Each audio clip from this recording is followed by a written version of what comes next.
ഒരു മാസത്തിലേറെ നീണ്ടുനിന്ന ലോകകപ്പ് ഫുട്ബോൾ മാമാങ്കം പരിസമാപ്തിയിലേക്ക് അടുക്കുമ്പോൾ ആരാധകർ അത്യാവേശത്തിലാണ്. കേരളത്തിലെ ഓരോ കവലകളും ഓരോ വീടുകളും ഇന്ന് അർദ്ധരാത്രിയോടെ ഒരു പന്തിലേക്ക് ചുരുങ്ങും. ആലപ്പുഴയിൽ നമുക്കിപ്പം രഘുനാഥ് നാരായണൻ ചേരുന്നുണ്ട്. രഘു, ഇതായപ്പോൾ വലിയ കട്ടൗട്ടുകളൊക്കെ മെസ്സിയുടേത് അർജന്റീനിയൻ കൊടികളൊക്കെ ഉയർന്നു കഴിഞ്ഞിട്ടുണ്ട്. അത് മാത്രമല്ല, ഇപ്പൊ പിറ്റേ ദിവസം ഈ ഫൈനൽ കഴിഞ്ഞിട്ട് തിങ്കളാഴ്ച സ്കൂളുകൾക്ക് അവധി വേണം എന്നൊരാവശ്യം വളരെ ശക്തമായി രക്ഷിതാക്കളൊക്കെ ഉന്നയിക്കുന്നുണ്ട്. രാവിലെ ഡേറ്റ് കുട്ടികളെ സ്കൂളിലേക്ക് വിടാൻ പറ്റില്ല, ഈ കളി കഴിഞ്ഞിട്ട് ഉറങ്ങാൻ സമയം ഉണ്ടാവില്ല എന്നൊക്കെ പറയുന്നുണ്ട്. സർക്കാർ പരിഗണിക്കുമോ എന്നറിയില്ല. ആലപ്പുഴയിലെ ആവേശം എങ്ങനെയാണ് രഘു?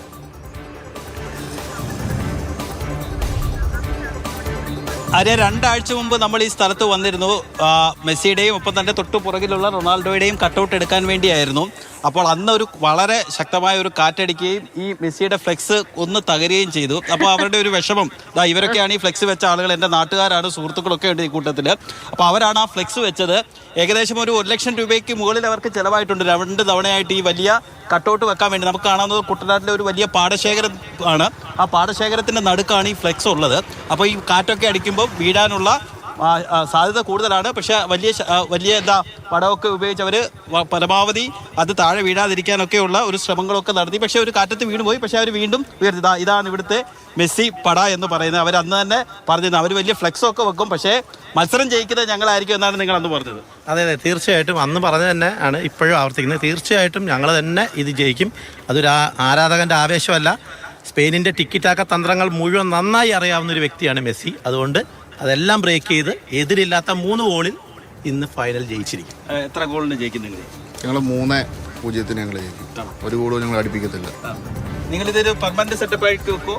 ഒരു പെനാൽറ്റി, മെസ്സിക്ക് ഒരു ശാപം ഉണ്ടെന്ന് പറഞ്ഞ പെനാൽറ്റി ഞങ്ങൾ ഒരെണ്ണം അടിക്കും. ഒരു ഗോളും അടിച്ച് ഗോളിലെ മൂട്ടി ഞങ്ങൾ അടിക്കും. ഈ ഫുട്ബോൾ ആവേശത്തിന് വേണ്ടി ഇപ്പോൾ ഏകദേശം എത്ര രൂപ ചിലവാക്കിയിട്ടുണ്ട്? ഞങ്ങളിപ്പോൾ ഏകദേശം ഒരു 1,10,000 രൂപയോളം രണ്ടാമത് വെച്ച്. ഇപ്പോൾ അന്ന് തന്നെ വന്ന കൂട്ടത്തിലാണ് കാറ്റിലും മഴ മൊത്തം തകർന്നത്. മൊത്തത്തിൽ സങ്കടമായിരുന്നു. പക്ഷെ ഇപ്പോൾ ഫൈനലി കയറുന്ന സന്തോഷം. ജയിച്ചാൽ എന്താ പരിപാടി? ജയിച്ചാൽ ഞങ്ങൾ കുറേ കാര്യങ്ങൾ പ്ലാൻ ചെയ്തിട്ടുണ്ട്. അത് സർപ്രൈസ് ആണ്. രക്ഷകർത്താവ് കൂടി 2 കുട്ടികളുണ്ട്. അപ്പൊ ഇവർക്ക് നാളെ സ്കൂളിൽ പോകേണ്ടി വരുമല്ലോ. അപ്പൊ എങ്ങനെയാണ്? ഇല്ല, നാളെ അങ്ങ് അവധി എടുക്കും, അത്രേ ഉള്ളൂ. രാജഗിരി സ്കൂളിലൊക്കെ അവധി കൊടുത്തിട്ടുണ്ട്. അപ്പൊ സർക്കാർ മൊത്തം സ്കൂളുകൾക്ക് അവധി കൊടുക്കേണ്ടതായിരുന്നു. അത് ഇത്രയും ആരാധകർ ഫുട്ബോളിന് കേരളത്തിലുണ്ടെന്ന് സർക്കാർ മനസ്സിലാക്കേണ്ടതായിരുന്നു. നാളെ സ്കൂളിൽ പോവോ? സ്കൂളിൽ പോവോ? ഫുട്ബോൾ കളിച്ചിട്ട് നീ കളി കാണോ? ഫുള്ള് ഫുട്ബോൾ ഞാനും മാവയും കളിക്കും. കാണത്തില്ല. സ്കൂളിൽ പോവോ? നാളെ സ്കൂളിൽ പോവോ? ഇല്ല. അപ്പം നേരത്തെ പറഞ്ഞതുപോലെ അവധി കിട്ടിയില്ലെങ്കിലും ഇവരാരും സ്കൂളിൽ പോകുന്നത്. നിങ്ങൾക്ക് എന്താ ഒരു ടെൻഷൻ ഉണ്ട്? എല്ലാവരും ഭയങ്കര പിരിമുറുക്കത്തോട് നിൽക്കുന്ന, ഒരു ആവേശം ഇല്ലാത്ത. ഒരു പിരിമുറുക്കവും 150% ഉറപ്പാണ് ഞങ്ങൾക്ക്. അതാണ് ഞങ്ങൾക്ക് പിരിമുറുക്കം എന്ന് പറഞ്ഞാൽ. ഞങ്ങൾക്ക് ഒരു ആവേശകരമായ കളി പോലും ആയിരിക്കില്ല.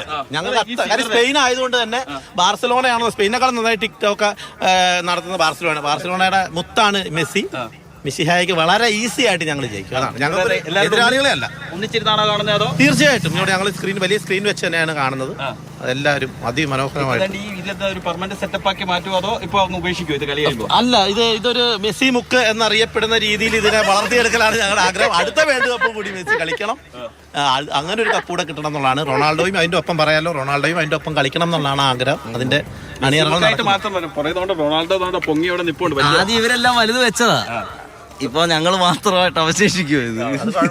റൊണാൾഡോ വലിയവനാണ്, അവിടെ ഇരുന്നോട്ടെ, കുഴപ്പമൊന്നുമില്ല. മെസ്സി ഇവിടെ ഇരുന്നോളൂ. മെസ്സിമുക്കായി മാറി കഴിഞ്ഞു. തീർച്ചയായിട്ടും മാറി കഴിഞ്ഞു. ഇത് എന്റെ നാടാണ്. ഇതിന് തൊട്ടടുത്താണ് എന്റെ വീട്. ഇത് NTPC നാഷണൽ തെർമൽ പവർ കോർപ്പറേഷന്റെ ഭാഗമായിട്ട് നിർമ്മിച്ച റോഡാണ്. പുഞ്ചയ്ക്ക് നടുവിലൂടെയുള്ള റോഡാണ്. രാത്രിയിലൊക്കെ വിജനമായ ഏരിയയാണ്. ഇങ്ങനെ ആളുകളൊക്കെ ഇവിടെ വന്ന് കുടുംബമൊക്കെ ആയിട്ടിരിക്കുന്ന ഒരു സ്ഥലമാണ്. എന്തായാലും അതിനെ മെസ്സി മുക്കായിട്ട് മാറ്റാൻ വേണ്ടിയാണ് ഇവർ ശ്രമിക്കുന്നത്. അങ്ങനെ മാറട്ടെ. എന്തായാലും വലിയ ആവേശത്തിലാണ്. എൻ്റെയൊക്കെ ചെറുപ്പത്തിൽ ഞങ്ങളുടെ ഈ നാട്ടിൻ പുറത്തൊന്നും അങ്ങനെ ഫുട്ബോളിന് വലിയ ആരാധകരോ ആവേശമോ, ക്രിക്കറ്റ് ആയിരുന്നു പ്രധാനപ്പെട്ട ഒരു കളി. ഈ പാടത്തൊക്കെ ധാരാളം ക്രിക്കറ്റ് ആളുകൾ ഇങ്ങനെ വന്ന് കളിക്കുമായിരുന്നു. പക്ഷെ ഫുട്ബോളിന് അങ്ങനെ വലിയൊരു ഗ്രൗണ്ട് ഉണ്ടായിരുന്നില്ല. അർജന്റീനയാണോ സ്പെയിനാണോ? എനിക്കങ്ങനെ പ്രത്യേകിച്ച് ടീമൊന്നുമില്ല. ഞാൻ അങ്ങനെ വലിയ ആസ്വാദകനുമല്ല. നേരത്തെ പറഞ്ഞതുപോലെ ക്രിക്കറ്റ് ഇല്ലില്ല, എനിക്കങ്ങനെ സ്വന്തമായി ടീമില്ല, സത്യമായിട്ടും ഇല്ല. ശരി ശരി, വെള്ളത്തിൽ ഇടാൻ വേണ്ടി തന്നെ. ശരി.